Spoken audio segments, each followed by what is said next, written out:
ఓం శ్రీ మహాగణాధిపతయే నమః. ఓం శ్రీ మహాసరస్వత్యై నమః. ఓం శ్రీ గురుభ్యో నమః. హరి ఓం.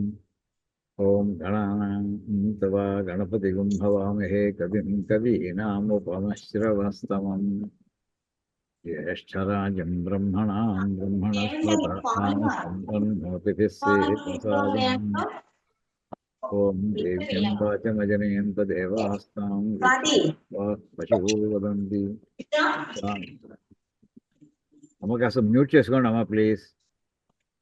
తాను మంద్రేషమోద్యద్వహానాథేనుర్వాగస్మాను పశుష్కృతైతు అయం ముహూర్తస్ముహూర్తో అస్తు. ఓం నారాయణం పద్మభువం వసిష్ఠం శక్తిం చ తత్పుత్ర పరాశరం చ వ్యాసం శుకం గౌడపదం మహాంతం గోవిందయోగీంద్రమథాస్య శిష్యం శ్రీశంకరాచార్యమథాస్య పద్మపాదం చ హస్తామలకం చ శిష్యం తంత్రోటకం వార్తికకారమన్యానస్మద్గురూన్ సంతతమానతోస్మి. శృతిస్మృతిపురాణానామాలయం కరుణాలయం నమామి భగవత్పాదం శంకరం లోకశంకరం.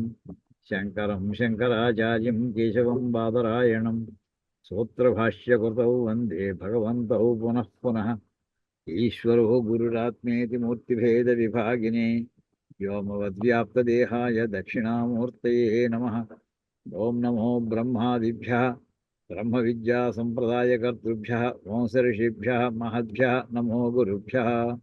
సర్వోపప్లవరహితః ప్రజ్ఞానఘనః ప్రత్యగర్భో బ్రహ్మైవాహమస్మి. ఓం పార్థాయ ప్రతిబోధితాం భగవతా నారాయణేన స్వయం వ్యాసేన గ్రథితాం పురాణమునినా మధ్యే మహాభారతం అద్వైతామృతవర్షిణీం భగవతీమష్టాదశాధ్యాయినీం అంబ త్వామనుసందధామి భగవద్గీతే భవద్వేషిణీం. నమోऽस्तु ते व्यासविशालबुद्धे पलुहारविन्दायत पत्रनेत्र येन त्वया भारततैलपूर्णः प्रज्वालितो ज्ञानमयप्रदीपः प्रपन्नपारिजाताय तोत्रवेत्रैकपाणये ज्ञानमुद्राय कृष्णाय गीतामृतदुहे नमः. वाचकः प्रणवो यस्य क्रीडावस्सखिलं जगत् कृतिराज्ञावपुर्ज्ञानं तं वन्दे देवकीसुतं. सर्वोपनिषदो गावो दोग्धा गोपालनन्दनः पार्थो वत्सः सुधीर्भोक्ता दुग्धं गीतामृतं महत्. वसुदेवसुतं देवं कंसचाणूरमर्दनं देवकी परमानन्दं कृष्णं वन्दे जगद्गुरुं. भीष्मद्रोणतटा जयद्रथजला गान्धारनीलोत्पला शैलग्राहवती कृपेण वहिनी कर्णेन वेलाकुला अश्वत्थामविघोरमकरा दुर्योधनावर्तिनी सोत्तीर्णा खलु पाण्डवैरणनदिः कैवर्तके केशवे. पाराशर्यवचः सरोजममलं गीतार्थगन्धोत्कटं नानाख्यानककेसरं हरिकथा सद्भानुनाबोधितं. लोके सज्जनषट्पदैरहरः पेपीयमानं मुदा भूयाद्भारतपङ्कजं कलिमलप्रध्वंसि न श्रेयसे. मूकं करोति वाचालं पङ्गुं लङ्घयति गिरिं यत्कृपातमहं वन्दे परमानन्दमाधवं. यं ब्रह्मा वरुणेन्द्ररुद्रमरुतस्त्वं वन्ति दिव्यैस्तवैः वेदैः साङ्गपदक्रमोपनिषदैर्गायन्ति यं सामगाः ध्यानावस्थिततद्गतेन मनसा पश्यन्ति यं योगिनः यस्यान्तं न विदुः सुरासुरगणा देवाय तस्मै गुरुर्ब्रह्मा गुरुर्विष्णुः गुरुर्देवो महेश्वरः गुरुः साक्षात् परब्रह्म तस्मै श्रीगुरवे नमः.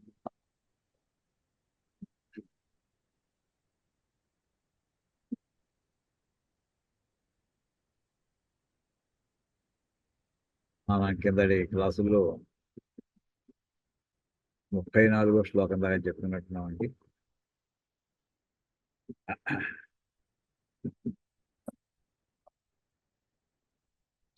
ఇక్కడ 33వ శ్లోకం అంటే మనకి భగవద్గీతలో 3వ అధ్యాయంలో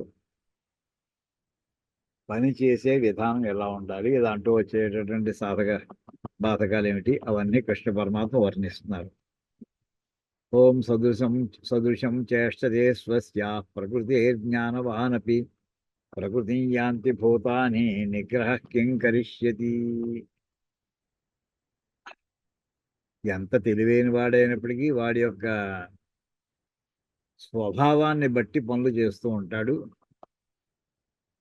ఎంత అణగదొక్కి దాన్ని డైవర్షన్ అనండి, అదే వికేంద్రీకరణ, దాన్ని ఎంత ప్రయత్నం చేసినా ఆపలేడు.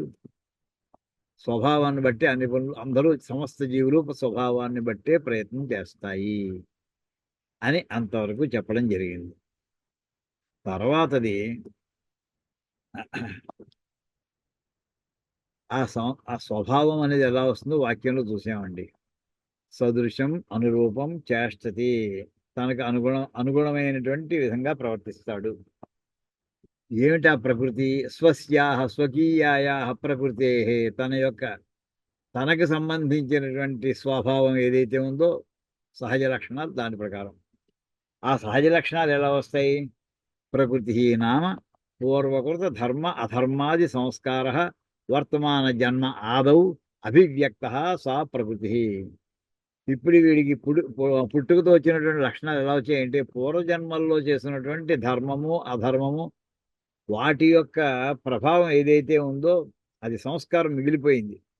ఆ సంస్కారం ఈ జన్మలో వాడికి పుట్టుకతో వచ్చే లక్షణాలు అవుతాయి. ప్రకృతి అంటే పుట్టుకతో వచ్చే లక్షణాలు. అంచేత దానికి అనుగుణంగానే ప్రతివాడు ఎంత జ్ఞాని అయినా సరే దాని ప్రకారమే వాడు పనిచేస్తూ ఉంటాడు. అయితే ఇంకా మామూలు జ్ఞానియే అలాగా వాడి పుట్టుకతో వచ్చిన లక్షణాల ప్రకారం చేస్తుంటే ఇంకా మూర్ఖులు చెప్తాడు నేను ఇంకా అనుకోవాలా? కిం పునః మూర్ఖ, తెలివి తక్కువ వాడు అలా ప్రవర్తించరు అనే మాట ఏమైనా ఉంటుందా? ఉండదు. తస్మాత్ ప్రకృతిం యాంతి భూతాని, అంతే అందరూ కూడా స్వభావం ప్రకారం పుట్టుకతో వచ్చిన లక్షణాల ప్రకారం వాళ్ళు ప్రవర్తిస్తూ ఉంటారు. నిగ్రహ కిం కరిష్యతి మమవా అన్యస్యవా, ఇది అణగదొక్కి ఉంచితే పట్టుబట్టి ఆ పూట ఏదో కాసేపు అది నా పరమాత్మ వల్ల, నా వలన కానీ అన్యస్య ఇంకోటి ఎవరైనా చెప్పడం వల్ల కానీ నొక్కి పెడితే అణిచిపెడితే ఆగేటటువంటి లక్షణాలు దానికి ఎంతసేపు ఉంటాయి? దానికి అది సాధ్యం కాదు అని అక్కడ చెప్పుకొచ్చారండి. చెప్పిన తర్వాత ఇప్పుడు ఇక్కడ ఇంకొక మాట, గొప్ప మాట చెప్పాడు. ఆ స్వభావం మీద ఏది బాగా పనిచేస్తూ ఉంటుంది?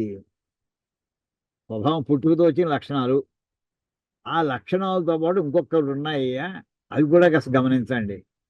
ఇంద్రియస్యేంద్రియస్యార్థే రాగద్వేషౌ వ్యవస్థితౌ తయోర్న వశమాగచ్చేత్ తౌహ్యస్య పరిపంథినౌ. పదవిభాగం ఇంద్రియస్య అర్థే రాగద్వేషౌ వ్యవస్థితౌ తయోః న వశం ఆగచ్చేత్ తౌ హి అస్య పరిపంథినౌ. అస్య అంటే ఇతనికి, పరిపంథినౌ, పరిపంథి అంటే విఘ్నాన్ని కలిగించేటటువంటి వాళ్ళు, దారిలో వీడితో పరిపంథి అంటే వీడితో పాటు కో ప్యాసింజర్స్, కానీ అపకారం చేసేటటువంటి కో ప్యాసింజర్స్ వాళ్ళు. పరిపంథి అంటే తన పంథాలోనే వచ్చేటువంటి వాడు పంథి. అయితే ఇక్కడ పరిపంథి అనే మాట విఘ్నకర్తారు అని అర్థం వస్తుందండి. ఇక్కడ దీని భాష్యం మనం ఒక్కసారి చెప్పుకుని వెళదామండి. ఇక్కడ మిగతా సౌండ్స్ వస్తున్నాయండి బాగా, ప్లీజ్, డిస్టర్బెన్స్ ఎక్కువగా ఉంటుంది, మ్యూట్ చేసుకోండి. ప్రతి వాళ్ళు ఎవరు బట్టి అందరూ మ్యూట్ చేసుకోండి. ఇంద్రియస్య అర్థే అన్నదానికి ఇంద్రియస్య అర్థే, ఇంద్రియం విషయంలో అంటే సర్వేంద్రియాణం, సమస్తమైనటువంటి ఇంద్రియాల యొక్క అర్థే శబ్దాది విషయే. ఆది అన్నారు, శబ్దము మొదలైనవి. అంటే శ్రవణేంద్రియానికేమో శబ్దము, నేత్రానికి అయితే దృశ్యము, ఇలా మనకి నాసిక అయితే ఆఘ్రాణం, ఇవన్నీ విషయాలు. వాటి విషయాల్లో ఇష్టే రాగ ఇష్టే రాగ, ఇష్టమైనటువంటి వాటిలో రాగము, అనిష్టే ద్వేష, ఇష్టం లేని దాని అందేమో ద్వేషము. ఇది ఏవం ప్రతీంద్రియార్థం రాగద్వేషౌ అవశ్యం భావినౌ. ప్రతి ఇంద్రియానికి నచ్చేవి కొన్ని, నచ్చనివి కొన్ని. నచ్చే వాటిలో అనురాగం, నచ్చని వాటిలో ద్వేషం. ఈ రెండు కూడా ఇది రాగద్వేషం అవశ్యం భావినో, ప్రతి ఇంద్రియానికి ఉండి తీరతాయి. ఆ ఇంద్రియానికి సంబంధించినటువంటి వస్తువులు ఏమైనా, విషయాలు ఏవైతే ఉన్నాయి, ఒక్కొక్క ఇంద్రియానికి ఒక్కొక్క రకమైన విషయం ఉంటుందని చెప్పుకున్నాం. ఇప్పుడే చెప్పుకున్నాం. చెవికి శ్రవణం, వినిపించడం. ఆ వినిపించే వాటిలో కన్న కఠోరంగా ఉండే వాటి వల్ల, లేదా వాడి ఇష్టం లేనటువంటి వాటి అబ్బా ఎప్పుడు విడిచిపెట్టేస్తున్నారా, ఈ సౌండ్ లేకుండా ఉంటే బాగుండు అనుకునేటటువంటి వాటి వల్ల ద్వేషం. కొంతమంది మాట వినడమే ఇష్టంగా ఉండదు, అసలు వాళ్ళ మాట వినడం ఇష్టం లేదు వాళ్ళకి, అది ద్వేషం. కొంతమంది చెవులు పోసుకుంటా ఉంటూ ఉంటాం, అంటే ఎంత చెప్పినా ఇంకా తనివి తీరకుండా ఉంటుంది. అక్కడ ఏమైంది, రాగము కూడా ఉంది. ఓ పాట వింటూ ఉండగా అబ్బాయి ఎంత బాగా పాడుతున్నారా, ఎన్నిసార్లు వినుంటాడు, అయినా సరే దాని వల్ల మళ్ళీ ఇంకోసారి పెట్టుకుంటాడు. ఇలాగ ప్రతి ఇంద్రియమునకు ఉన్నటువంటి విషయంపై మక్కువైనా ఉంటుంది, ద్వేషమైనా ఉంటుంది. ఆ రెండు ఉండి తీరతాయి. ఇంకా అలాంటప్పుడు తత్ర అయం పురుషకారస్య శాస్త్రార్థస్య చ విషయ ఉచ్యతే. ఇప్పుడు ఇంకా ఆ రాగద్వేషాలను కూడి ఉన్నటువంటి ఆ స్వభావం, పుట్టుకతో వచ్చిన లక్షణాలు ఏవైతే ఉన్నాయో దాని ప్రకారం వాళ్ళు ఇంకా ఆ జీవుడు ప్రవర్తిస్తూ ఉంటాడు అంటే, ఇంకా ఈ పురుష ప్రయత్నం మాట యొక్క దాని ఉపయోగం ఎక్కడ ఉంది, శాస్త్రం చదువుకోవాల్సిన అవసరం ఉంది అసలు. వాడు పుట్టుకతో శాస్త్రం అయితే ఏం ఉద్ధరించినట్టయింది అనే ప్రశ్న వస్తుందేమో అని ఆ విషయం గురించి మాట. తత్ర అయం పురుషకారస్య శాస్త్రార్థస్య చ, అంటే అయం విషయ ఉచ్యతే. ఇక్కడ ఈ విషయం కాస్త చెప్పబడుతోంది. ఏ విషయము? పురుషకారస్య పురుష ప్రయత్నాన్ని గురించి, శాస్త్రార్థస్య గురుముఖత శాస్త్రాధ్యయనము, ఈ రెండిటి యొక్క విషయము చెప్పబడుతోంది. ఏమిటి? శాస్త్రార్థే ప్రవృత్త పూర్వమేవ రాగద్వేషయో వశం న ఆగచ్చేత్. శాస్త్రార్థే ప్రవృత్త, వాడు అధ్యయనం చేశాడు గనక ముందర ఇంకా ఏ ఆకర్షణలోనూ పడనప్పుడు మనంతా శాస్త్రం చెప్పిన ప్రకారం, వేద శాస్త్రాలు ఎలా మనని జీవించమని చెప్పాయో, ఏ విధి నిషేధాలు అవి మనకి ముందర ఉంచాయో ఆ ప్రకారంగా జీవిద్దాము అని అనుకుని, అప్పటికి వాడికి కొన్ని ఏళ్ళ రాగము లేదు, కొన్ని ఏళ్ళ ద్వేషం. పూర్వమేవ రాగద్వేషయో వశం నా ఆగచ్చేత్. మొట్టమొదటిలో వాళ్ళ ఒక పని ప్రారంభించే ముందు ఆబ్జెక్టివ్గా, నేను ఇప్పుడు చెప్పినటువంటి పూర్వం గ్రంథాల్లోనూ గురువుగారు చెప్పినటువంటి మాటల ప్రకారం నేను ప్రవర్తించాలి అని అనుకునే సమయంలో అప్పుడే మైండ్లో ఫామ్ చేసుకోకూడదు, నాకు ఇలాంటి ఇష్టం, నాకు అలాంటి ఇష్టం లేదు అని. పూర్వమేవ రాగద్వేషయో నా వశం నా ఆగచ్చేత్. ముందస్తుగానే రాగము ద్వేషము వాటి ప్రసక్తి లేకుండా చేసుకోవాలి. కానీ స్వభావం ఏం చేస్తుందంటే, యాహి పురుషస్య ప్రకృతి, ఒక మనిషి యొక్క పుట్టుకతో వచ్చినటువంటి లక్షణం ఎలా ఉంటుందంటే, సా రాగద్వేష పురస్సరైవ స్వకార్యే పురుషం ప్రవర్తయతి. వాడి పుట్టుకతోటే కొన్ని విషయాల మక్కువ, కొన్ని విషయాల ద్వేషం, ఆ రెండు వాడికి సహజంగా వచ్చేసేవి, వాడికి జన్మాంతరాల నుంచి సంస్కారం మూలంగా. అంచేత ఆ స్వభావం ప్రకారం వాడు ప్రవర్తిద్దాం అనుకుంటాడు. కానీ ఎప్పుడైతే అధ్యయనం కూడా చేశాడో, మరి దీనికి వ్యతిరేకంగా గురువుగారు చెప్పిన మాట ఉంది, దీనికి వ్యతిరేకంగా శాస్త్రం చెప్పిన వాక్యం ఉంది అని అనుకుని, శాస్త్ర ప్రకారం మనం చెయ్యాలి అని అనుకుని ముందర అనుకుని బయలుదేరాలట. అలా అనుకోకుండా చేస్తే ఏమవుతుందంటే, ఎప్పుడైతే ఈ ప్రకృతికి ఫ్రీడమ్ ఇచ్చేసాడో, అంటే ఇక అధ్యయనము గురువాక్యము ఒక పక్క వాడి హితబోధ చేస్తున్నాయి, రెండో పక్కకి పుట్టుకతో వచ్చినటువంటి రాగద్వేషాలు రెండో పక్కకి లాగుతున్నాయి. ఇప్పుడు వీడి కనుక రాగద్వేషాల వైపు మొగ్గు చూపాడు, అప్పుడు ఎన్ని చెబుతాయంటే, గురువుగారు చెప్పిన వాక్యం, శాస్త్రం చెప్పిన వాక్యం వెనకబట్టేసేయి. తదా స్వధర్మ పరిత్యాగ పరధర్మ అనుష్ఠానంచ భవతి. అప్పుడు జరుగుతుందిట, వాడు చేయవలసినటువంటి ధర్మాలని, వాడికి విధించబడిన ధర్మాలని చెయ్యకపోవడం, వదిలిపెట్టేయడం, ఏది చెయ్యకూడదు అని అవతల వాళ్ళ ధర్మాలు, పరధర్మాలు ఏవైతే ఉన్నాయో అవి చేయకూడదు అన్నారో అవి చేయడం, అవి ప్రారంభమవుతాయిటండి. అంటే ఎప్పుడైతే వీడికి ఉన్నటువంటి ఆ ప్రకృతి సహజంగా పుట్టుక లక్షణాలు, పుట్టుకతో వచ్చినటువంటి లక్షణాలు అద్దెంతో వస్తాయి, రాగద్వేషాలతో సహా ప్రవేశించే వీడి శరీరంలో పుట్టిన వెంటనే. దాని ప్రకారం అయితే తర్వాత గురువు వాక్యం విన్నాడు, శాస్త్రవాక్యం అధ్యయనం చేశాడు, అది వద్దని చెబుతోంది, ఇది చేయమని లాగుతోంది. ఆ రెండిట్లో కనుక దీనికి కనుక బలం ఇస్తే, రాగద్వేషాల ఏళ్ళ ఆకర్షితుడైతే, అప్పుడు స్వధర్మ పరిత్యాగ, చేయవలసిన ధర్మాన్ని వదిలిపెట్టి చేయడు, పరధర్మాన్ని చేయకూడదు చేస్తాడు వీడు. యదా పునః, అలా కాకుండా యదా పునః రాగద్వేషౌ తత్ప్రతిపక్షేణ నియమయతి. అలాగా ఇక్కడ రాగద్వేషం అనేది ప్రథమ వ్యక్తి కాదండి, ద్వితీయాభక్తి. ద్వితీయాభక్తి ద్వివచనం. యదా పునః రాగద్వేషౌ తత్ప్రతిపక్షేణ, దీనికి ఆపోజిట్ ఏమిటి? వివేకం, బుద్ధి వివేకం ఉంది అధ్యయనం చేయడం వల్ల, గురువాక్యం వల్ల. ఎప్పుడైతే తత్ప్రతిపక్షేణ రాగద్వేషములు వ్యతిరేకమైనటువంటి ఈ గురువాక్యము లేదా శాస్త్రవాక్యం ఏదైతే వాటిని రాగద్వేషములను నియమిస్తాయో, అంటే దీనికి బలం ఎక్కువైంది. గురువాక్యానికి శాస్త్రవాక్యానికి బలం కనుక పెంచేట్లా ఉంటే తదా శాస్త్ర దృష్టి ఏవ భవతి న ప్రకృతివశ. అప్పుడు వాడు శాస్త్రంలో చెప్పినటువంటి విధంగానే జీవిద్దాం అనేటువంటి నిర్ణయానికి వస్తాడు. స్వభావంతో ఉన్నటువంటి వెనక పెట్టేశాడు.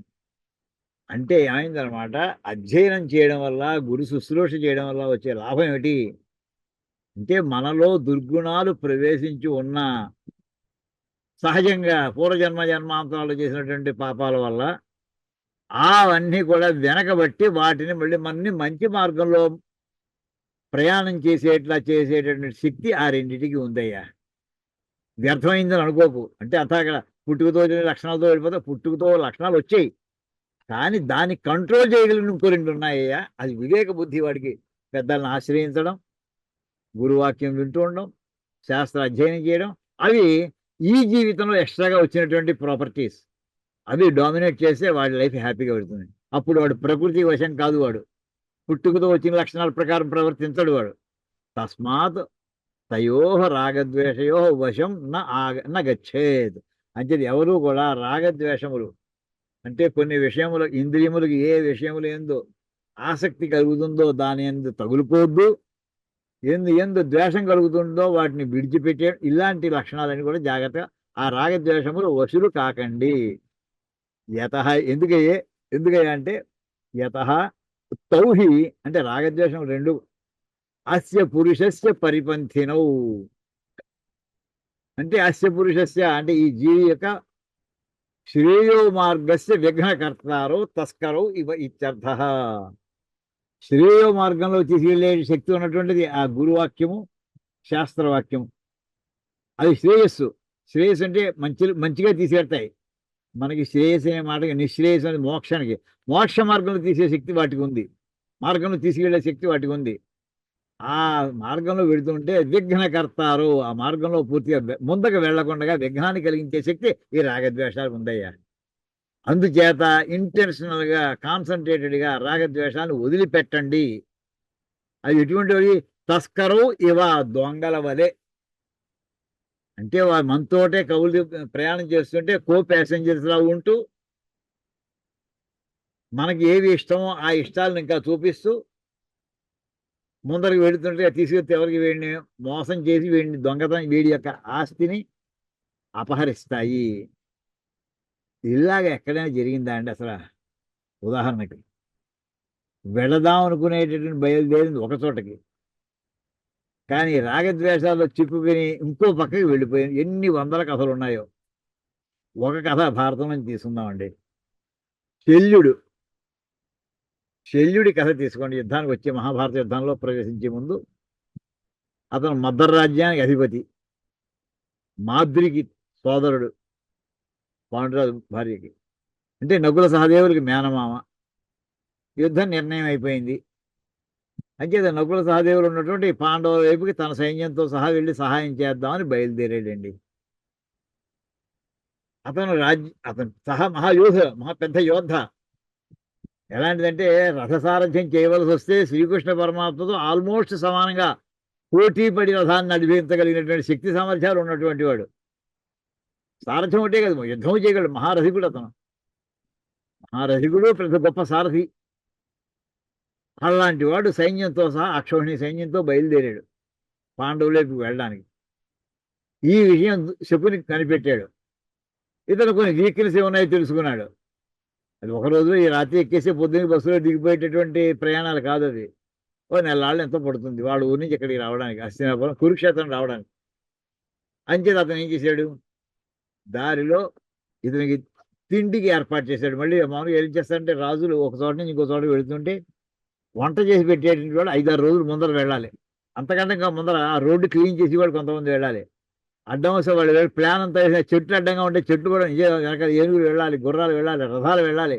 అది ప్లెయిన్గా ఉంటే వెళ్తే తప్ప ఆటోమేటిక్గా ఎగుడు దిగుడుగా ఉంటే వెళ్ళలేవు. రోడ్లు వేసి వాళ్ళు ముందర పెడతారు, తర్వాత వంట చేసి వాళ్ళు ముందర పెడతారు, వీళ్ళు వచ్చేప్పుడు టిఫిన్తో సహా సిద్ధంగా ఉండాలి అక్కడ.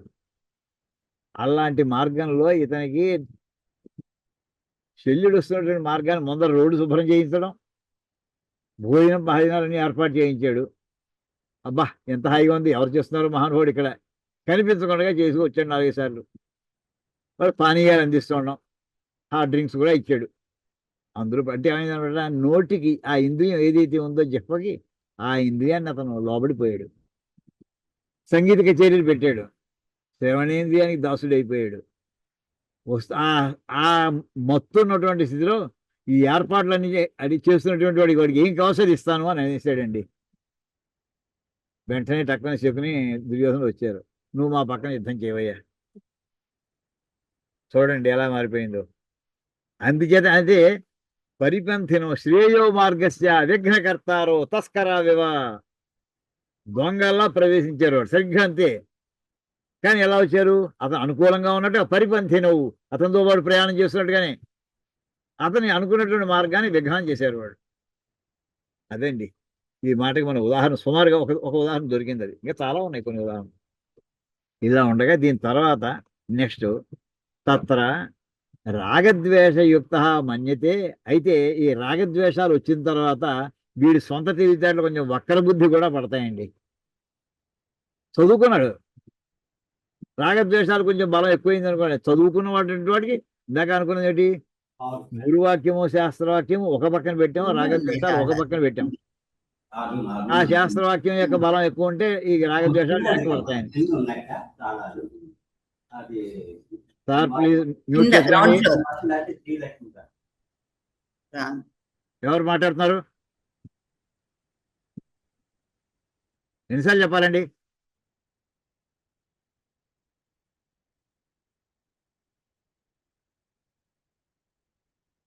మీరు ప్రైవేట్గా మాట్లాడుతుంటే వీడియో మాట్లాడుకోండి, క్లాసు రావడం మానేయండి.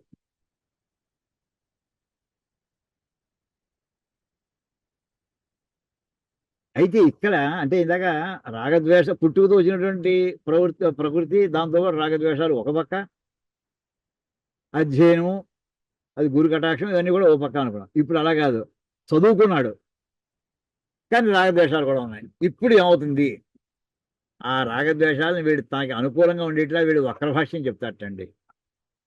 రాగద్వేషయుక్త మన్యతే శాస్త్రార్థమపి అన్యథా. ఆ శాస్త్రంలో వాక్యం ఉందయ్యా, దానికి ఇంకో అర్థం కూడా ఉందయ్యా అని చెప్పి ఎలాంటిది, తన ఇష్టానిష్టాలకి అనుగుణమైనటువంటి విధంగా దానికి అన్వయం చెప్తాడు వాడు. శాస్త్రార్థం అసలు అది కాదు, ఆ వాక్యానికి శాస్త్రం చెప్పిన వాక్యానికి అర్థం, కానీ వీడు అన్వయం తీసుకొచ్చేసాడు. రాగద్వేషయుక్త, రాగద్వేషంతో కూడినటువంటి వాడు అంటే అది ప్రబలంగా ఉన్నాయని.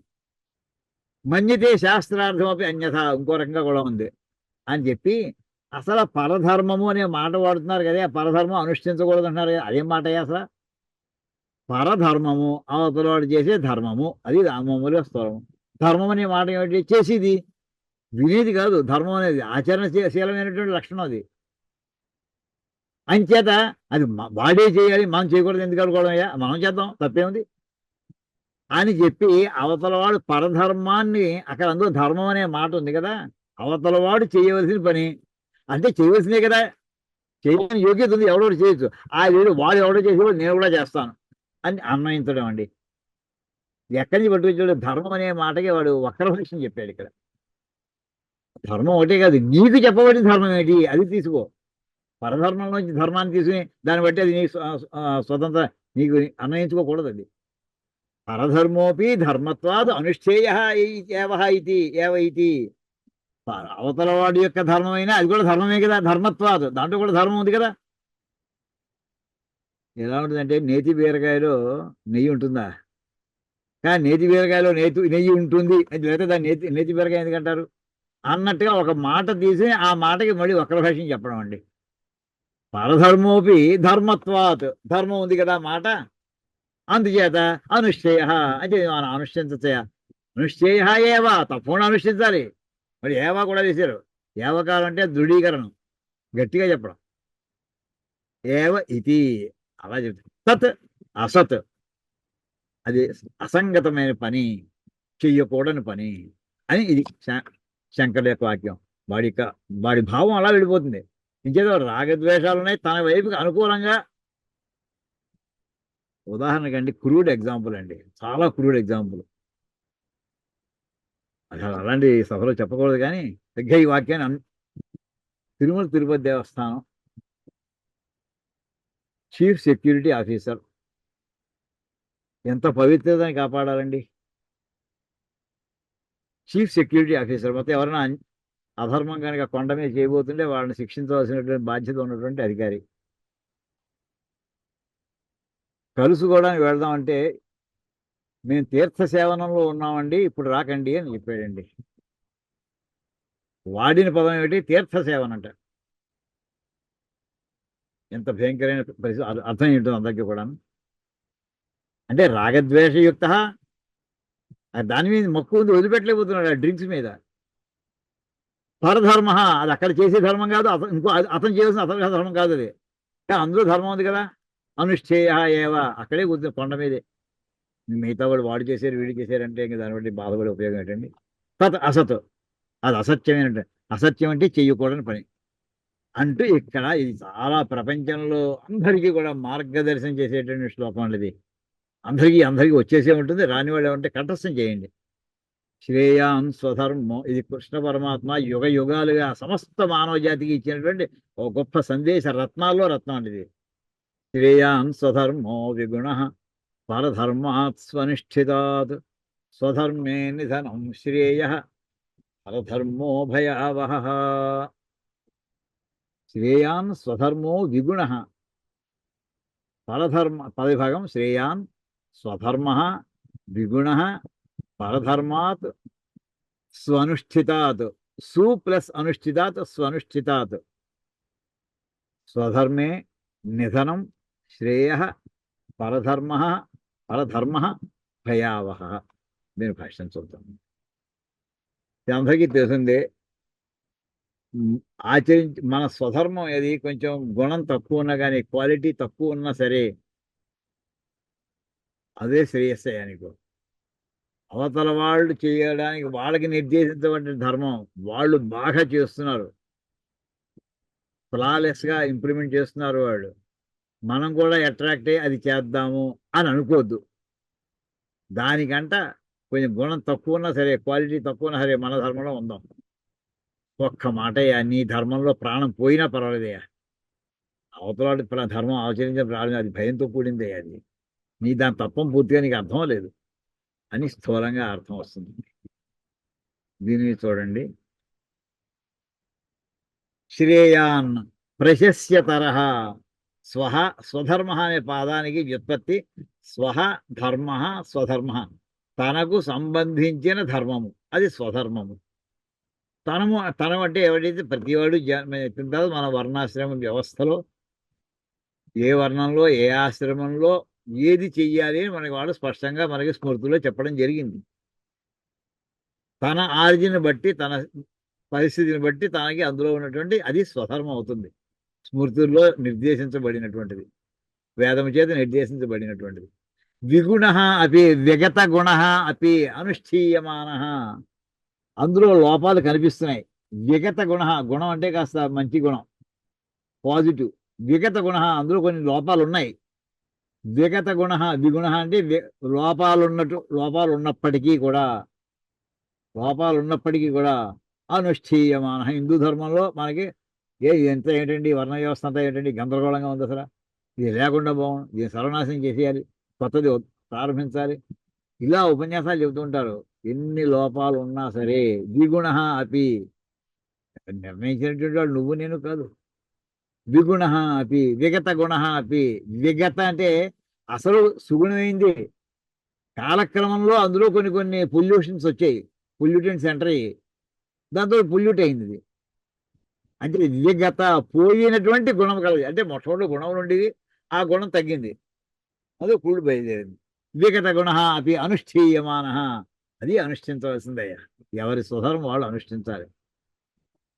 ఏమిటి నా స్వధర్మం అది మరి శాస్త్రాలు ఉన్నాయి, చెప్పినట్టు పండితులు ఉన్నారు, ఇవి చెప్పేటువంటి వేద శాస్త్రాలు మనకి వాక్యాలు ఉన్నాయి. తైత్రీయంలో మన శిక్షావళిలో ఆఖరిని నీకేమని తెలుసుకో, ఇంట్లో పెద్దవాళ్ళని తీసుకో, సంప్రదాయం తెలుసుకో, గురువుని ఆశ్రయించు, చదువుకో, తల్లిదండ్రులు చూసుకో, మాతృదేవోభవ పితృ ఆ వాక్యాలు చెప్తూ చెప్తూ అక్కడ నీకు ఎప్పుడైనా అనుమానం వస్తే చదువుకున్నటువంటి పండితుల దగ్గర వెళ్ళి అడుగు, వాళ్ళు చెప్తారు. వాళ్ళు ఎలా ఆచరిస్తున్నారో చూడు, ఆ రకంగా నువ్వు ఆచరించు అని ఓ అద్భుతమైనటువంటి ఒక మనకి ఒక అనువాకం కూడా అంతా ఇదే మన స్వధర్మాన్ని అక్కడ వర్ణించడం జరుగుతుందండి తైత్రీయ ఉపనిషత్తులో శిక్షావళిలో. పరధర్మాత్ స్వనుష్ఠితాత్ సాద్గుణ్యేన సంపాదితాదపి. అవతల వాళ్ళ ధర్మం చాలా నీట్ గా ఉన్నట్టు కనిపిస్తుంది. సద్గుణము దాని యొక్క లక్షణం సాద్గుణ్యము, మంచి గుణములతో కూడినట్టుగా ఉన్నది, దాన్ని సంపాదితాదపి అది తెచ్చుకున్నటువంటిది. దాని సంపాదన ఎలాంటిది అంటేనండి, 1000 పడగల పుస్తకంలో చూడండి, ఇక్కడ అవతల వాళ్ళ యొక్క వేషభాషలు అవన్నీ కూడా అక్కడ వర్ణిస్తూ చూడడానికి ఎంత ఆకర్షణీయంగా వర్ణించారో విశ్వనాథ సత్యనారాయణ గారు. ఆ లక్షణాల్లోకి కొంతమంది ప్రవేశించారు ఆ కాలంలోనే. అది రాసైన 100 ఏళ్ళు అవుతాం సుమారుగా అనుకుంటా కరెక్ట్గా తెలియదు కానీ అది పరధర్మము. అందులో ఎన్ని లోపరహితంగా కనిపిస్తూ ఉంటుంది. అలాంటిది అయినటువంటి లోపరహితంగా కనిపిస్తున్నటువంటి పరధర్మము కంట కూడా లోపభూయిష్టమైనది అయినా సరే నీ గుణమే, నీ స్వధర్మమే నీకు ఆశ్రయనీయము, అదే అనుష్ఠీయమానము. స్వధర్మే స్థితస్య, దాన్నే పట్టుకుని వేలాడుతూ ఉన్నటువంటి, దాంట్లో నిలబడి ఉన్నటువంటి వానికి నిధనం మరణం అవి శ్రేయ, మరణం వాడికి అందులో శ్రేయస్కరం. పరధర్మే స్థితస్య జీవితాత్, అవతల వాళ్ళ మతంలోకి మారి బతికి ఉండడం కంట నీ మార్గంలో ఉండి నువ్వు ప్రాణాలు పోగొట్టుకోవడం మంచిది రాబాయ్. గత 1000 సంవత్సరాల్లో రాజస్థాన్లో అక్కడ చిత్తోడ్ గళ్ళ దగ్గర రాణా ప్రతాప్ కానీ ఎంతమంది మహారాజులండి వాళ్ళు. అక్బర్ చివరికి రాణా ప్రతాప్కి చెప్పింది, ఒక్కసారి నాకు వచ్చి సలాం చేయి చాలు, నీ జోలికి నేను రాను. అదండి అతను చెప్పింది. ఒక్కసారి నేను నీకు సబార్డినేట్ అని ఒప్పుకోవడం, స్వతంత్రాన్ని వదిలిపెట్టే భావం అది. ప్రాణం పోయినా సరే ఆ మాట ఈ జన్మలో జరగదన్నాడు. ఎంత యుద్ధం, 27 ఏళ్ళు యుద్ధం అండి.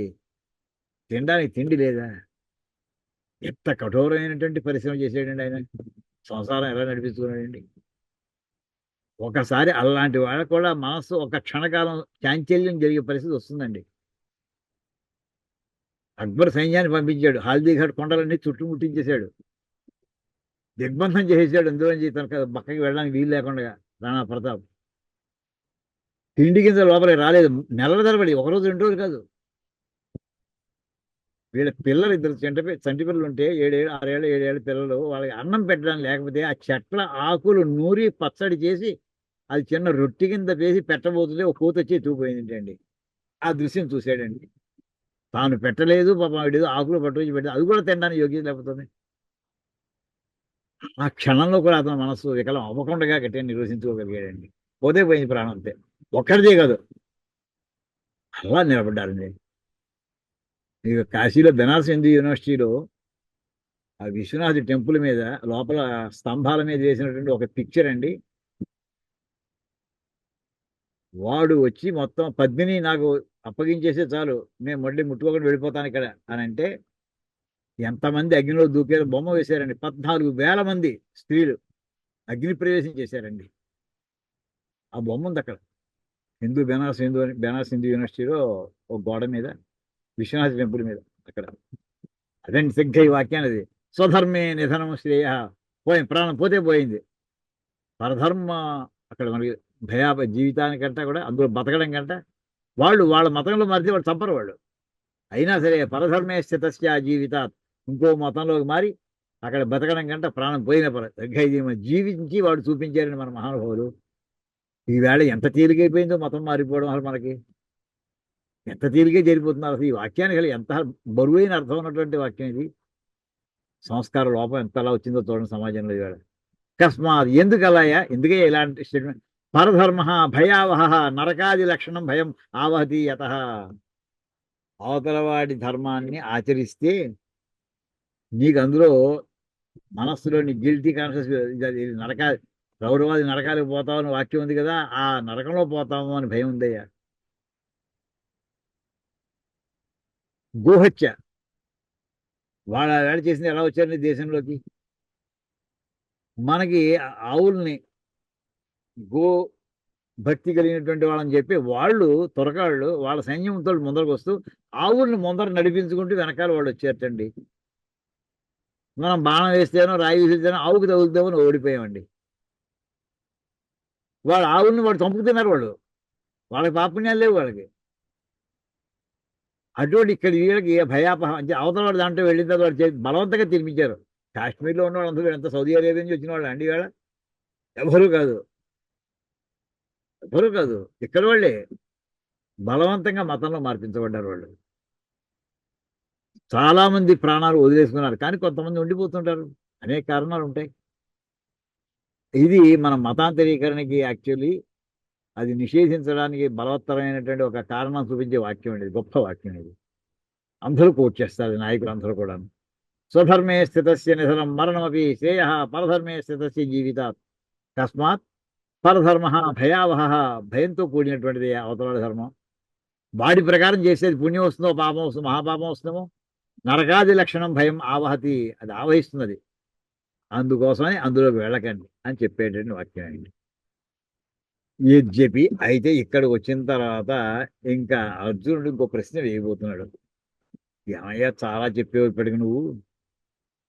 2వ అధ్యాయంలో ధ్యాయతో 62వ శ్లోకం చేసింది, 621 కాదండి, 62వ శ్లోకం అండి. యద్యపి అనర్థమూలం ధ్యాయతో విషయాన్ పుంసః ఇది. అక్కడ ధ్యాయతో మనం చెప్పుకున్న చాలా వివరంగా చెప్పుకున్నాండి ఆ శ్లోకాలు, 3 శ్లోకాలు అక్కడ. సంగాత్ సంజాయతే కామ కామ ధ్యాయతో విషయాన్ పుంసః సంగస్తేషోపజాయితే సంగాత్ సంజాయితే కామ, చాలా వివరంగా చెప్పుకున్నామండి అక్కడ. ఆ వాక్యాన్ని ఇక్కడ పట్టుకొస్తున్నారండి. అంటే అవి అనర్థం. ఒక పైన మనకి మనం బొమ్మ కూడా వేసుకున్నాం, మెట్లు ఎక్కుతూ ఉంటే మధ్యలో మనకి ల్యాండింగ్ ఉంటుంది, అక్కడి నుంచి పైకి ఎక్కడానికి మళ్ళీ పక్కన డైవర్షన్ తీసుకుంటూ ఉంటాం.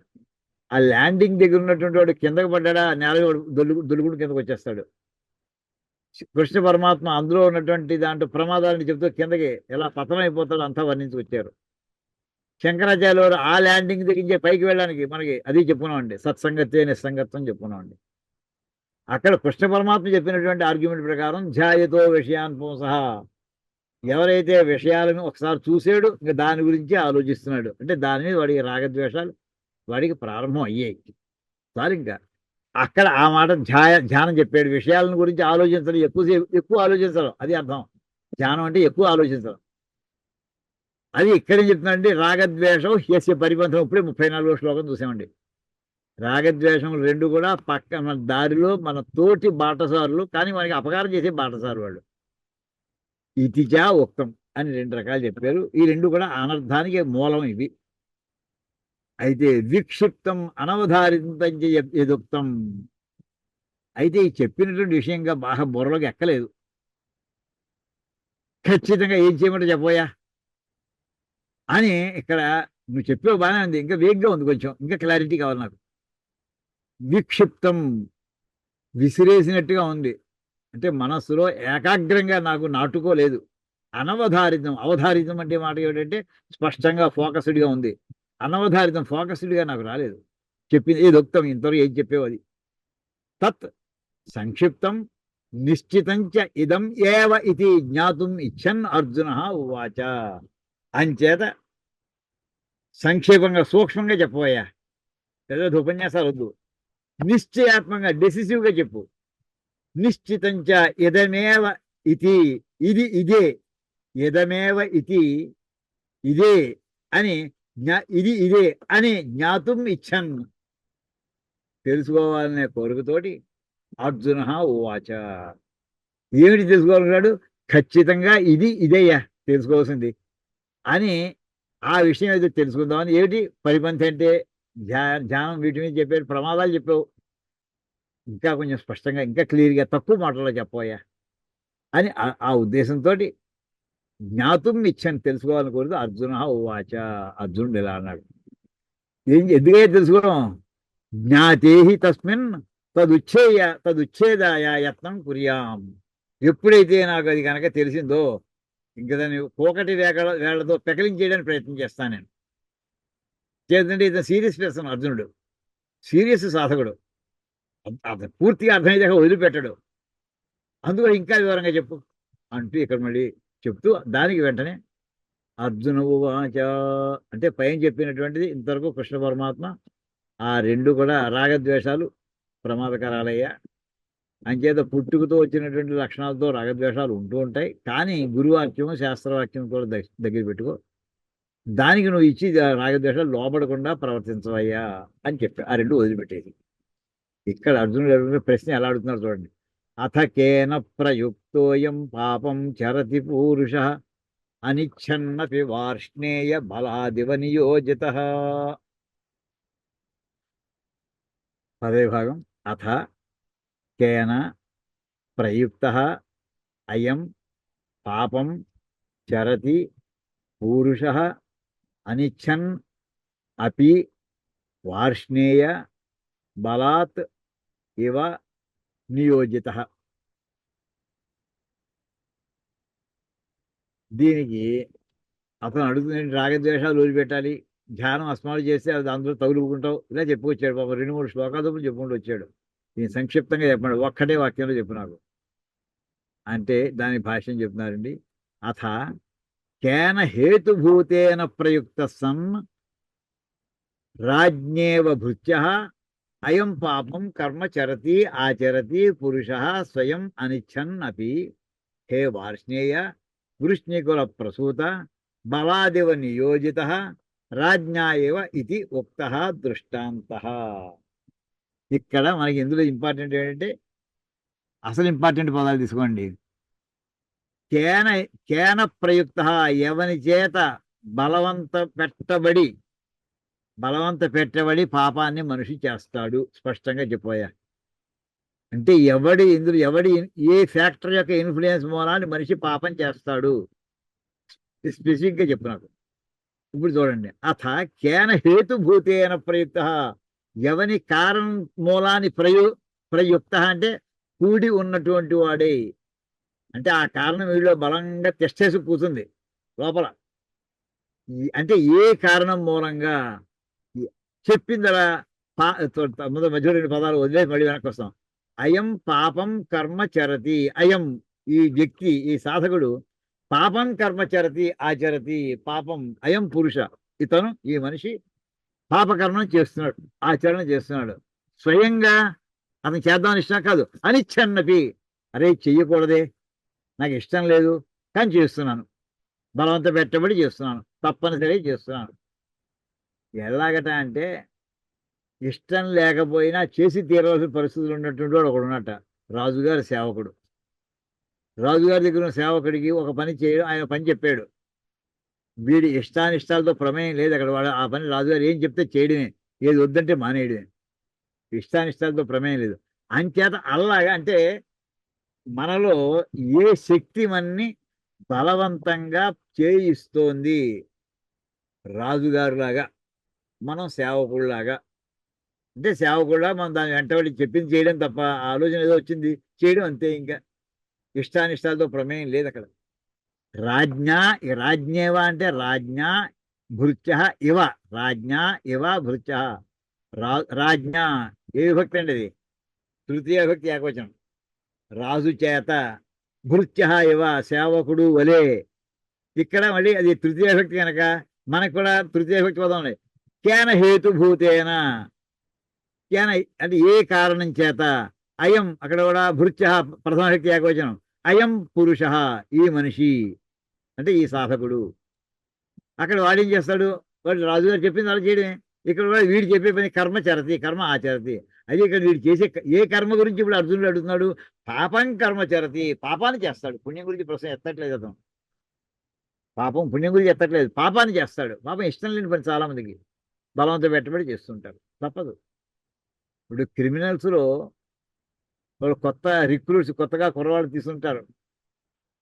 బలవంతంగా వీడి చేసి చేయిస్తారని తప్పిస్తారు.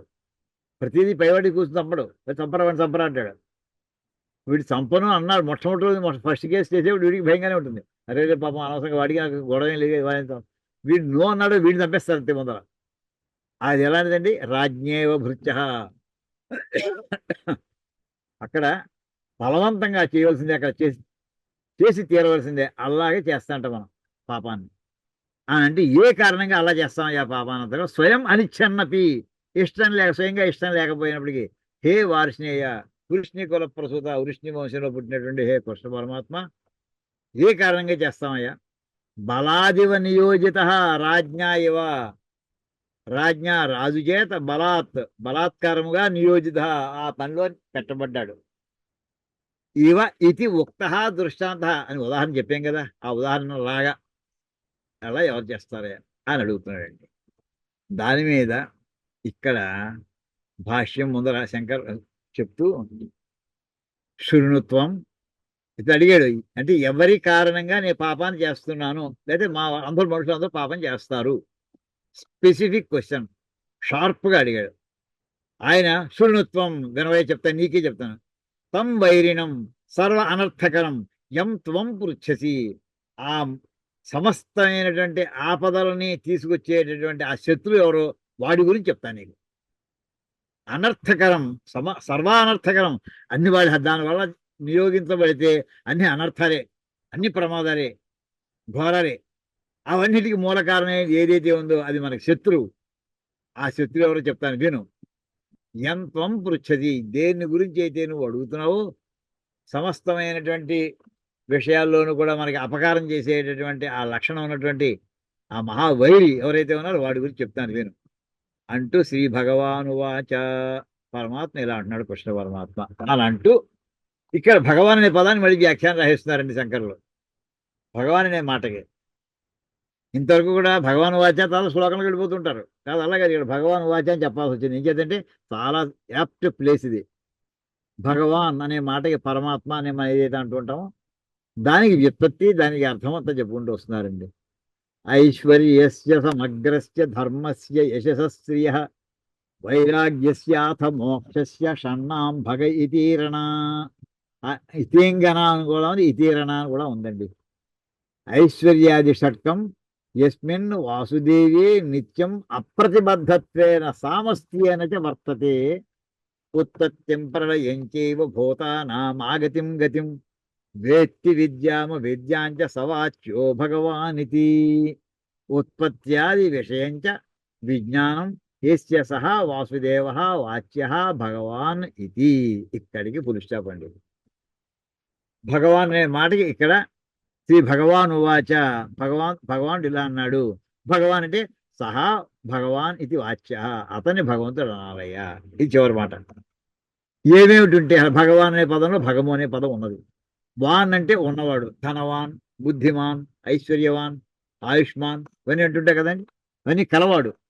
ఇక్కడ భగము కలిగినటువంటి ఏది ఆ 6 రకాల ఐశ్వర్యాలు అండి. షడైశ్వర్య సంపన్నుడు ఆయన. ఐశ్వర్యస్య సమగ్రస్య ధర్మస్య యశస్శ్రియ. మన క్లాసులో ఉన్నాను, మళ్ళీ 10 నిమిషాలు చేస్తాను. ఐశ్వర్యస్య సమగ్రస్య ధర్మస్య యశసః శ్రియ వైరాగ్యస్య అథ మోక్షస్య షణ్ణాం భగ ఇతీరణ. ఈ 6టికి భగము అని పేరు. వెనక నుంచి చూడండి ఏమిటో. మోక్షము, దాని ముందరిది వైరాగ్యము 2, దాని ముందరిది శ్రీయము. శ్రీయం అంటే ఐశ్వర్యం. ఐశ్వర్యం మాటకి సంపద. యశస్ అప్పుడు ఎన్ని వచ్చే లెక్కేసుకోండి. మోక్షం వెనకాలది, ఆఖరిది. దాని ముందది వైరాగ్యం, దాని ముందది శ్రీ, దాని ముందది కీర్తి యశస్సు, దాని ముందది ధర్మము, దానికంటే ముందది ఐశ్వర్యం. ఐశ్వర్యం అంటే వెల్త్ అని పెట్టుకోండి. వెల్త్, ఐశ్వర్యం.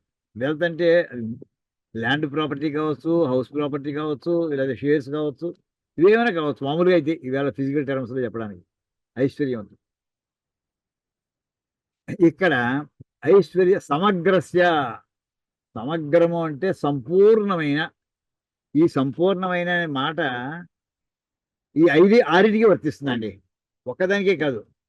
అంటే సమగ్రస్య ఐశ్వర్యస్య, సమగ్రస్య ధర్మస్య, సమగ్రస్య యశస, సమగ్రస్య శ్రియ. శ్రియ అనేది శ్రీ శ్రేయోషి ప్రథమ వ్యక్తి బహువచనం కాదండి, ఇది షష్ఠీభక్తి. శ్రీ శబ్దంలో షష్ఠీభక్తి ఏకవచనం శ్రీయ. మరి సమగ్రస్య వైరాగ్యస్య, సమగ్రస్య మోక్షస్య. ఈ సమగ్రం అనే పదం అన్నిటికీ వర్తిస్తుందండి. సమగ్రముగా అంటే కాంప్రహెన్సివ్గా మొత్తం అంతా. ఐశ్వర్య సమస్తమైనటువంటి ఐశ్వర్యము అది కలిగి ఉండాలి. ఎలాంటి దేనితోటి? ధర్మముతోటి. సమగ్రస్య ధర్మస్య, ఇంకా ఎన్ని ధర్మాలు అయితే ఉంటాయో అన్ని ధర్మాలు కలిగి ఉండాలి అతను. అన్ని ధర్మాలకి అతను వర్తించేట్లా ఉండాలి. ఇంకా కీర్తి ప్రతిష్టల విషయంలోకి వచ్చాడు అతను మించినవాడు ఇంకోటి ఉండడానికి వీల్లేదు. అలాగే అతని యొక్క శ్రీ చూసామంటే శోభ. శ్రీ అనే మాటకి శోభ అని అర్థం ఉంది, కాంతి. అంత కాంతివంతుడు ఇంకోటి ఎవరు ఉండడానికి లేదు, అంత కాంతి. వైరాగ్యం ఎన్ని ఉన్నా అందులో వాటిని ఎంజాయ్ చేద్దామనే భావన లేకపోవడం. వీటన్నిటి నుంచి ముక్తుడై ఉండడం. ఈ ఆరిటిని కలిపి భగం. ఈ ఐశ్వర్యాది షట్కం యస్మిన్, ఇవి ఎవరి యందు నిత్యము ఉంటాయో. ఏదో కాసేపు ఉండి వెళ్ళిపోవడం కాదండి. కొంతమంది ఇలాంటి సాధ్యమైనంత వరకు రాక్షసుడు వాళ్ళు ప్రయత్నాలు చేశారు. వాళ్ళు ఇప్పుడు హిరణ్యకశిపుడు ఉన్నాడు, ఎంత ఐశ్వర్యం సంపాదించాడు. రావణాసుడు ఎంత ఐశ్వర్యం సంపాదించాడు, కానీ ధర్మాలు లేవు వాడికి. మిగతాన్ని ఉన్నాయి. కానీ ఇక్కడ ఇవన్నీ కలిపి యస్మిన్ వాసుదేవే, వాసుదేవుని వాసుదేవుందు నిత్యం అప్రతిబద్ధత్వేన, హద్దు ఆపు లేకుండా, అడ్డు లేకుండా, దాని ఎదురు లేకుండా. అప్రతిబద్ధత్వం, ప్రతిబద్ధం అంటే ఎదురుండడం. అంటే దీన్ని ఎదిరించేవాడంటే దీన్ని పోటీ పడేవాడు. దీన్ని పోటీ లేని విధంగా కొత్త పదం చూడండి, సామస్త్యేనచ. ఈ పదం ఎక్కడా ఎవరు వాడలేదండి, ఇక్కడ మీరే వాడారు. సామస్త్యము అనే పదం ఎలా సమస్తంలో వచ్చిందండి. సమస్తము దశరథుని యొక్క కొడుకు దాశరథి అన్నట్టుగా సమస్తము అంటే తెలుసు మనకు అర్థమవుతుంది. సామస్త్యం అంటే అర్థం అవదు. సమస్తము యొక్క భావము సామస్త్యము. దశరథుని యొక్క కొడుకు దాశరథి, గాధి యొక్క కొడుకు గాధేయుడు, రాధ యొక్క కొడుకు రాధేయుడు. వాడిని తద్ధితం అంటారు. అలాగే సమస్తం అనే పదానికి తద్ధితం ఏంటంటే సామస్త్యేన, సంపూర్ణంగా. ఎవరి యందు ఈ 6 లక్షణాలు కూడా సంపూర్ణంగా ఉంటాయో, ఎవరి యందు ఉండాలి? ఎవరి యందు ఉంటాయి? వాసుదేవుని యందు ఉంటాయి. తత్కాల, అప్పటికప్పుడు కొంతసేపు ఉంటాయా? లేదు, శాశ్వతంగా ఉంటాయి, నిత్యం ఉంటాయి. అతని ఐశ్వర్యం తీస్తున్న కొద్దీ తరగడం అనేది ఉండదు. కీర్తిని వర్ణించి తీసేసిన కొద్దీ ఏమి తగ్గదు, పెరగదు. ఇలా ఉండేటటువంటి అతను. ఇక్కడ వాసుదేవుడు అనే పదానికి వసుదేవుని యొక్క సంతానం కాదండి, గుర్తు పెట్టుకోండి. మన విష్ణు సహస్రనామంలో ఈ వాసుదేవ శబ్దాన్ని చాలా వివరంగా చెప్పుకున్నాం మనం. వసంతి అని ఒక పదము, నివసించుట. మన సమస్త జీవులందు నివసిస్తాడు కనుక. సర్వభూత నివాసోసి వాసుదేవ నమోస్తుతే సంజ్ఞానం చెప్పుకున్నాం. సర్వభూత నివాస, సమస్త జీవుల్లోనూ నివసించే లక్షణం ఆ వాసు అనే పదానికండి. దేవ అనే పదం ఏంటయ్యా అంటే కాంతివంతమైన దివ్యత్వం, ప్రకాశమానత్వం, ఆ జ్యోతి స్వరూపం. చీకటి లేనటువంటి కాంతి, నీడ లేనటువంటి కాంతి. ఆ 2 లక్షణాలు కలిస్తే అది వాసుదేవ అనే పదం వస్తుందని అక్కడ మనం వివరంగా చెప్పుకున్నామండి. అటువంటి వాసుదేవుని నిత్యము ఉండడం. అప్రతిబద్ధత్వేన, ఎదురు లేకుండా అంటే పోటీ లేకుండా. సామస్త్యేనచ వర్తతే, సమస్తము అతని దగ్గర ఉంటాయి. ఇదే ఇంకో మాటలో చెప్తూ అదే ఏం తెలివితేటలు ఉంటాయా? ఏ విషయాలు తెలుస్తాయి? ఉత్పత్తిం ప్రళయం చైవ భూతానాం ఆగతిం గతిం వేత్తి విద్యామ విద్యాంచ సవాచ్యో భగవానితి. ఉత్పత్తి అంటే సమస్త బ్రహ్మాండాలు ఎలా పుట్టాయి, అక్కడ లగాయతూ ఏ జీవి ఎలా పుట్టింది, అసలు పుట్టుకనేది ఉన్నటువంటి ప్రతి దాని యొక్క పుట్టుగా తెలిసినట్టు ఉండాలి. ప్రళయించ, అది లయం ఎలా అయిపోతుంది చివరికి. ఎప్పుడప్పుడు పుట్టిందో, పుట్టిన ప్రతిదానికి కూడా పోవడం ఉండి తీరుతుంది. జాతస్య ధ్రువో మృత్యు అన్నట్టుగా ఉత్పత్తి జరిగిందో ప్రళయం ఉండి తీరుతుంది. ప్రళయం అంటే భయంకరమైనటువంటి సముద్రాలు పొంగిపోవడం కాదండి, అంతర్ధానం అయిపోవడం. ప్రళయం చేయవ, మంచినీళ్ళలో ఉప్పరాయి వేస్తే అది లయం అయిపోయింది. అలా ఉండేటువంటి ఉత్పత్తి, ఆ ఉత్పత్తి జీవుల యొక్క ఉత్పత్తి తెలిసి ఉండాలి. అంటే ఎప్పుడు పుడతారో తెలిసి ఉండాలి, ఎప్పుడు పోతారో తెలిసి ఉండాలి. భూతానాం ఆగతిం గతిం, సమస్త జీవులు రావడం పోవడం ఇది తెలిసి ఉండాలి. వేత్తి విద్యాం అవిద్యాంచ, విద్య తెలిసి ఉండాలి, అవిద్య తెలిసి ఉండాలి. అలా ఎవరికైతే తెలిసాయో సహా వాచ్య భగవానితి, అతను భగవంతుడు అంటే అని తెలుసుకోవాలయ్యా అని చెప్పి, ఉత్పత్త్యాది విషయంచ విజ్ఞానం యస్య సహా వాసుదేవ వాచ్య భగవాన్ ఇది. అంటే ఉత్పత్త్యాది విషయంచ అంటే ఇక్కడ బ్రహ్మాండాల యొక్క ఉత్పత్తి మొదలైనటువంటి విషయము, విజ్ఞానం దాని ఇక్కడ వేత్తి విద్య వైద్య ఇదంతా కూడా జ్ఞానం సంబంధించింది. మొత్తం వాటి గురించినటువంటి సమస్తమైనటువంటి జ్ఞానము విజ్ఞానము ఎవరికి యస్య సహా ఎవరికైతే ఉంటాయో సహా వాసుదేవ, ఆ వాసుదేవుడు వాచ్య భగవానికి, అతను భగవంతుడు అంటేనయ్యా అని చెప్పి భగవాను వాచ, అటువంటి పరమాత్మ చెప్తున్నాడు. అతను అడిగిన క్వశ్చన్ ఇప్పుడు సమాధానం చెప్పబోయేదానికి ఏ స్థాయిలో చెప్తున్నాడు, మోస్ట్ అప్రాప్రియేట్ పదాన్ని పట్టుకొని దాని వ్యాఖ్యానం ఇక్కడ పెట్టారండి. ఈ భగవత్ ప్రారంభిస్తే మనకి రెండో అధ్యాయంలో ప్రారంభించవచ్చు, మొదటి అధ్యాయంలో ప్రారంభించవచ్చు, ఎక్కడైనా చెప్పొచ్చు ఎక్కడ భగవాన్ వాచే వచ్చిందో. లేదండి, ఇక్కడ దాకా ఈ వివరణ అంతా ఇప్పుడు పెట్టారు ఆయన. ఏ అథారిటీతో చెప్తున్నారో అన్నీ ఉన్నవాడు చెప్తున్నాడు, తెలుసున్నవాడు చెప్తున్నాడు. కామయేష క్రోధయేష రజోగుణ సముద్భవ మహాశనో మహాపాప్మా విధ్యేన మిహవైరిణం. పైన చెప్పారు కదండి, నీ శత్రువు సర్వ అనర్థదాయకుడైనటువంటి శత్రువు ఉన్నారు, నేను చెప్తున్నాను విను, శృణు అన్నారు. ఆ ఎవడయ్యా వాడే కామ, కోరిక. కామ ఏష పదవిభాగం చేద్దామండి. కామ ఏష క్రోధ ఏష రజోగుణ సముద్భవ మహాశన మహాపాప్మా విద్ధి ఏనం ఇహ వైరిణం. దీని భాష్యం చూడండి. కామ ఏష సర్వలోక శత్రు, ఈ కోరిక అనేది సమస్త లోకాలకి శత్రువు అయ్యా. ఒక్కడిని చెప్పమన్నావు, ఎవడు బలవంత పెట్టి మా చేత పాపం చేయిస్తున్నాడు వెంటనే చెప్పేసాడు. ఎంత షార్ప్ ఆన్సర్ చూడండి. కామ సర్వలోక శత్రు, ఇంకా వాడు వీడు ఇవాళ కొంతమంది సహాయం చేస్తాడు, ఏమీ లేదు, సమస్త లోకాలకి కూడా శత్రువు. లోక అనే పదానికి జీవుడని అర్థం కూడా వస్తుందండి. సాధకుడు, మనిషి, ప్రాణం ధరించి ప్రతివాడు వస్తాడు. లోకం అంటే లోకం, భూలోకం, స్వర్గలోకం అన్నట్టుగా లోకాలు వస్తాయి. ఇక్కడ జీవులు అని అర్థం కూడా. సమస్త జీవులకి శత్రువు ఎవరయ్యా అంటే కోరిక. ఎన్నిమిత్త సర్వ అనర్థ ప్రాప్తి ప్రాణినాం, ప్రాణులందరికీ దేని మూలంగా సర్వ అనర్థ ప్రాప్తి, సమస్త అరిష్టాలు వాడు చుట్టూ ఉంటాయో, అన్ని రకాల ప్రమాదాలు అన్ని రకాల ఆపదలు వస్తూ ఉంటాయో ఎవరి మూలంగా అంటే కోరిక మూలాన్ని వస్తాయి.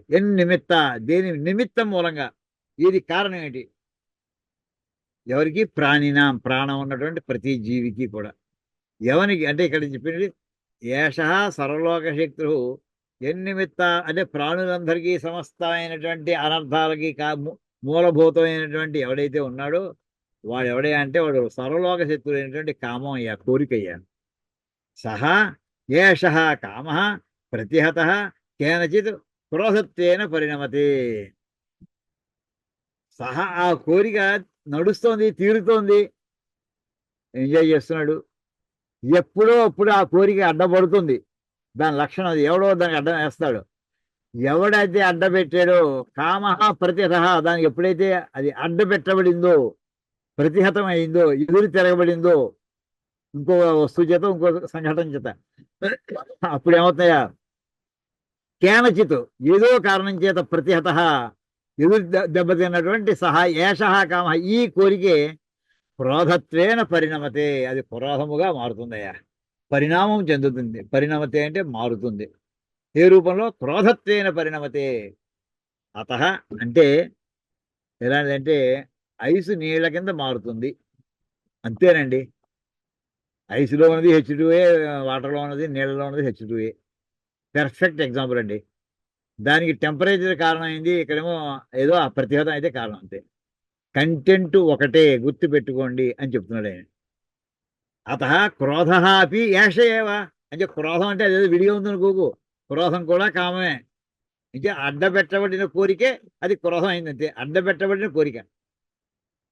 రజోగుణ సముద్భవ, ఈ కోరిక యొక్క లక్షణాలు వర్ణిస్తున్నాడు. రజోగుణ సముద్భవ, రజః చ తద్గుణశ్చ సహా రజోగుణ. రజోగుణం అంటే ఏమిటి, రజః రజస్సు, తద్గుణశ్చ దాని లక్షణము. దాన్ని ఏమంటారయ్యా? రజస్సు లక్షణముగా ఉన్నటువంటి దాన్ని రజోగుణము అంటారు. సహా సముద్భవ యస్య సహా, అది ఆ, అవతల దేనికైతే పుట్టుకకు కారణం అవుతుందో, సముద్భవ అంటే ఉత్పత్తి స్థానం, ఆరిజిన్. సహా దట్ ఈస్ ద ఆరిజిన్. యస్య దేనికైతే ఉంటుందో, సహా కామ రజోగుణ సముద్భవ. అంటే ఈ రజోగుణమునకు జన్మస్థానం ఏమిటి? రజో అని ఒక అర్థం అండి. రజోగుణము దేని నుండి ఉద్భవిస్తుంది? రెండు రకాల అన్వయం చెప్పొచ్చు ఇక్కడ. అదే చెప్తున్నా పక్కనే. రజోగుణస్య వా సముద్భవ కామ. రజోగుణమునకు ఉత్పత్తి స్థానమా? రజోగుణము ఉత్పత్తి స్థానంగా కలదా? రజోగుణము వలన కామము వస్తుంది, లేక రజోగుణము కామము వలన వస్తుంది అని రెండు అర్థాలు వస్తాయండి. కోరిక వల్ల వస్తుంది అంటే దీనికి కోపం అందులో చూస్తుంది చెప్పాడు కదా. అంచేత రెండు రకాల అన్వయం చూసుకోండి. మళ్ళీ జాగ్రత్త మళ్ళీ చెప్తాను. రజోగుణ చెప్పేది రజస్సు గుణముగా కలిగి ఉండుట, రాగము అనేది. సహా సముద్భవ యస్య సహా కామ. దేనికి ఇప్పుడు ఇది పుట్టుక స్థానం ఏమిటి? కోరికకి పుట్టుక స్థానం అయింది రజోగుణం. రజోగుణం ఉండబట్టి కోరిక పుట్టింది వాడికి అని అర్థం అండి. అంటే ప్రథమ శక్తి కామ, కోరిక ప్రథమ శక్తి, అది సముద్భవ, దాని ఆరిజిన్. అంటే కోరికకు పుట్టుక స్థానం ఏది? రజోగుణం అయ్యా. అంటే రజోగుణం మొదలుంది, దాంట్లో నుంచి కోరిక వచ్చింది. అలా కాదయ్యా. రజోగుణస్య వా సముద్భవ కామ. రజోగుణములకు పుట్టుక కారణం ఏమిటి అంటే ముందుకు కోరిక మొదలొచ్చింది, తర్వాత రజోగుణం వచ్చిందయ్యా. అలాగైనా చెప్పచ్చు. అదేమిటి? చివరికి కామహి ఉద్భూత రజ ప్రవర్తయన్ పురుషం ప్రవర్తయతి. ఏదైనా కానీ ఆ కోరిక వీడిని మొత్తం పుట్టిన తర్వాత వీడిలో రజోగుణం ప్రారంభించి అది వీడిని ఆ విధముగా ప్రవర్తించేట్లా చేస్తుంది. ప్రవర్తయతి, అది వాడిని కోపంతో ప్రవర్తించేట్లాగా, కామంతో ప్రవర్తించేట్లాగా చేస్తుంది. ఇది కోపమే, ఆ కామమే, కోరిక. ఆ కోరిక తన కోరిక తీరేట్లాగా అది ప్రయత్నం చేయిస్తుంది. బలం ఎవని చేత నియుక్తుడై పాపం చేస్తున్నాడు? కోరిక చేత నియుక్తుడై పాపం చేస్తున్నాడు. Simple straight answer. అర్జునుడు అడిగిన ప్రశ్నకి సమాధానం ఇది. అక్కడ ప్రవర్తయతి అని అడిగాడు. ఎస్ ప్రవర్తయతి, ఇక్కడికి చెప్తాడు ఈయన. ఎవరి చేత? ప్రవర్తయన్ పురుషం ప్రవర్తయతి తృష్ణయాహి. ఇది చదువుకున్నటువంటి వాళ్ళు కూడా కోరికలు వచ్చినప్పుడు ఆ కోరిక ప్రకారం ప్రవర్తించి వాడికి లోపల గిల్టీ ఫీల్ అవుతుంటాడు. చేయకూడదే, ఈ అవతల డబ్బు మనం అపహరించకూడదే అని అనుకుంటూ చేస్తూ ఉంటాడు. కానీ చేస్తాడు వాడు. అక్కడ ఆ మాట చెప్తున్నాను. ఎందుకు చేసేవయ్యా? తృష్ణయాహి అహం కారిత. నేను ఆ కోరిక చేత ఇది చేయించబడ్డాను. ఈ పాపము నా చేత చేయించబడింది, నాలో ఉన్న కోరిక చేత. తృష్ణయ అంటే కోరిక చేత, తీరని కోరిక. ఎంత తృష్ణ అంటే కదా, దాహం మనకి నరిగి పిడతగట్టుపోయింది అంటుంటాడు వేసంకాలంలో. ఎన్ని మంచి తాగినా తీరదు. మరి నిమ్మకాయ నీళ్ళు తాగుతాం, ఉప్పు నీళ్ళు తాగుతాం, ఏవో రకరకాలు చేస్తుంటాం. కొంతసేపటి కానీ అది సర్దుకోదు. అలాంటిది అది ఈ కోరిక. కృష్ణయాహి అహం కారిత, నేను దాని చేత చేయించబడ్డాను. ఇది దుఃఖితానాం రజకార్యే సేవాదౌ ప్రవృత్తానాం ప్రలాప శ్రూయతే. రజకార్యే రజోగుణము చేత ఒక పని జరిగిన తర్వాత చివరికి దుఃఖం మిగులుతుంది. ఫలం ఏంటంటే సుఖం కాదండి, దుఃఖం ఫలం అవుతుంది. అప్పటికి వాడి అరే రే ముందర మనకు తెలుసును, ఎందుకు దిగాను ఇందులోకి పొరపాటుని, ఎందుకు అనవసరంగా ఇందులో దిగాం అని అనుకుని రజకార్యే సేవాదో ప్రవృత్తానాం ప్రలాప. ఇప్పుడు మనం అవతల సేవలో ఉద్యోగంలో చేరాం, ఇలాంటి ఉద్యోగం ఎందుకు వచ్చి పడ్డాను రా బాబు అని ప్రవృత్తానం. సేవ మొదలైనటువంటి వాటిలో ప్రవృత్తానం అంటే పనిచేయడం. ఇప్పుడు కానిస్టేబుల్ ఉద్యోగంలో చేరాడు, ఉద్యోగం వచ్చినప్పుడు ఆ క్షణంలో బాగానే ఉద్యోగం వచ్చిందని, కానీ ఏమిటంటే ఆ రోడ్డు మీద నుంచునే ఉండాలి ట్రాఫిక్ కానిస్టేబుల్ అయితే. లేదా క్రిమినల్స్ మధ్యలోనే కూర్చోవాలి. భోజనం తెలియదు, భోజనం ఎప్పుడు ఉంటుంది ఎవరికి తెలియదు. క్యాంపులో తీసేస్తాడు. డెడ్ బాడీస్ ఉంటే వాటిని తీసుకురావాలి, పోస్ట్ మార్టం చేయించాలి. ఇదంతా భయంకరమైనటువంటి సేవాదో ప్రవృత్తానం. సేవ మొదలైనటువంటి వాటిలో వ్యవహరించేటటువంటి వాళ్ళే ప్రలాప శ్రూయతే. వాళ్ళ ఏడుపంతా ఇలా వినిపిస్తూనే ఉంటుంది. ఏమని? తృష్ణయాయ అహంకారిత, కోరిక చేత ఈ పని చేయించబడ్డాను నేను. ఇది ఎలాంటి వాడు సంతోషంగా దుఃఖితానం, దుఃఖంలో ఉన్నారు వాళ్ళు అని చెప్పి, అది ఎటువంటిది అది, పోనీ అయిపోయింది, ఇది అయిపోయింది, ఒకసారి అయిపోతుందా, లేదు. మహాశన, మహత్ అశనం అస్యైతి మహాశ, దానికి ఆకలి తీరడం ఉండదు. ఒకసారి చేసాం కదా పాపం, అయిపోయింది, అక్కడికి లేదు, మళ్ళీ చెయ్యి, మళ్ళీ చెయ్యి, దానికి తృష్ణకి అక్కడ అంతం లేదు. మహత్ అశనం అంటే, అశనం అనే మాట ఏమిటంటే అంటే అన్నం తినడం. మహత్ అశనం అంటే అన్నం ఎంత తిన్నా, అశనం అంటే మనకి అన్నం, మహత్ అశనం ఎంత తిన్నా సరే దానికి సరిపోదు. మహాశన, భీముని అలా అంటుంటారు, ఎంత తిన్నా మహాశన అంటుంటారు. ఏమండి, ఇదే ఈ పదమే జాగ్రత్తగా వినండి. అశ్నము అనే మాట కూడా ఉంది, అశనము అనే మాట ఉంది, అశ్నము అనే మాట కూడా ఉంది. శాకి నావత్తు, దాని అర్థం ఏంటో తెలుసునండి, అది పిడుగు. అశని పాతం అంటుంటాం మనం, అశని పాతం, అశని పాతము, పాతం అంటే పడ్డం, అశని అంటే పిడుగు, పిడుగుపాటు. ఈ రెండూ కలిపినటువంటి మాట మనకి వేదంలో ఒక చోట వస్తుందండి. అది యాక్చువల్లీ అంటే యాటంలో పరమాత్మ ఎక్కడ ఉంటాడే అంటే, యాటంలో ఎలక్ట్రాన్ రూపంలో తిరుగుతూ ఉంటాడు అని మామూలుగా ఇవాళ సైన్స్లో అందరూ చెప్తున్నారు. అక్కడ ఏ రూపంలో ఎలక్ట్రాన్ ఏముంది, అక్కడ విద్యుత్ ఉంది. అది విద్యుత్ యొక్క రూపాంతరం, చిన్నది కణం, అది విద్యుత్ కణం. అశని అనే పదానికి అర్థం అక్కడ వస్తుందండి. అశనము అనే మాట కూడా అక్కడ అర్థం వస్తుంది. ఇక్కడ అది ఒకసారి ఇప్పుడు వచ్చిన సందర్భం చెప్పుకుందాం. మహాశన, దీనికైతే ఎంత తిన్నా ఆకలి తీరదు. మహత్ అశనం అస్యైతి మహాశన, అతయేవ మహాపాప్మ, అంటే మహాపాపాలు చేయిస్తుంది ఇది. కామేన ప్రేరిత జంతువు పాపం కరోతి, కామ, ఈ కోరిక చేత ప్రేరేపించబడినటువంటి జీవి పాపం చేస్తాడు. ఇందాక నువ్వు అడిగావు కదా, ఎవరి చేత బలవంతంగా, ఎవరి చేత నియోగించబడిన వాడే పాపం చేస్తాడు, కోరిక చేత బలవంత పెట్టబడి వాడు పాపం చేస్తాడు. అత విద్ధి ఏనం కామం ఇహ సంసారే వైరిణం, అందుచేత పాపం చేస్తే పాపఫలం వస్తుంది, దాని చివరికి మిగిలి దుఃఖమే. ఆ దుఃఖం వచ్చినప్పుడు అరే ఎందుకు చేసిన పాపం, మనకి ఇందులోనే వస్తుంది. కిమహం పాపమకరవమితి, మనకి ఆనందవల్లిలో వస్తుందండి. అక్కడిని లాస్ట్ డేస్ లో సఫరింగ్ తట్టుకోలేక అప్పుడు ఏడుస్తూ హాస్పిటల్లో అనుకోండి, ఇంటి దగ్గర అనుకోండి, ఏదైనా భయంకరమైనటువంటి సమస్యలో ఏం పాపం చేశానో కదా, ఆ మాటే అక్కడ వస్తుంది. కిం అహం పాపం అకరవం, ఏ పాపం చేశానో నేను వాళ్ళతో అనుభవించవలసి వస్తుంది, ఎంత పాపం చేశానో కదా అని. అలాగా ఆకలి బాధతో ఉండేటటువంటి వాడు ఎంతమందో. అలాంటి నిన్న రాత్రి ఒక చోట, నిన్న మధ్యాహ్నం ఎక్కడో ఒక చోట కలిసానండి, శివానందమూర్తి గారు చెప్పినట్టు ఒక ఉదాహరణ. అక్కడ ఒక మహారాజు వాడి జన్మ అంతా కూడా పాపకార్యాలు చేసేటండి. విష్పతి అని ఒక మహానుభావుడు, అతని యొక్క జన్మ వృత్తాంతాలను చూసేటటువంటి వాడు విశ్వపతి. ఆయన గురించి చిన్న ఉదాహరణ చెప్పారు ఒక ఆయన.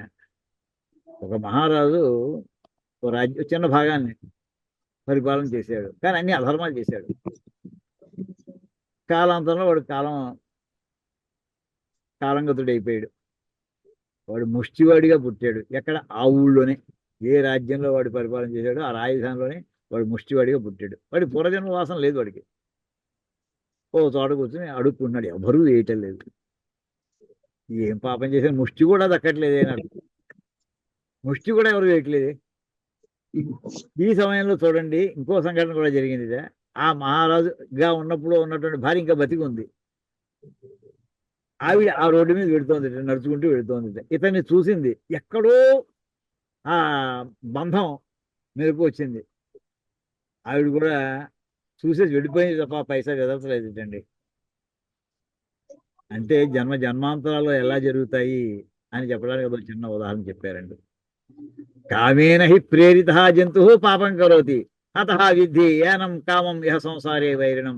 ఈ ప్రపంచంలో పెద్ద శత్రువు ఎవరయ్యా అంటే కామమే అని తెలుసు అంటూ ఇక్కడ క్వశ్చన్ ఆన్సర్తో చాలా షార్ప్గా పెడుతున్నటువంటి విషయాన్ని ఇక్కడ మన కృష్ణ పరమాత్మ చెప్పడం జరిగిందండి. కథం వైరి ఇది దృష్టాంతై ప్రత్యాయేతి, ఇంకా దానికి ఉదాహరణ చెప్పుకుంటూ మిగతా ఇంకా చాలా వివరంగా చెప్పబోతాం. మనకి తర్వాత క్లాసులు చెప్పుకుందాం, ఇక్కడ కాకుందాం.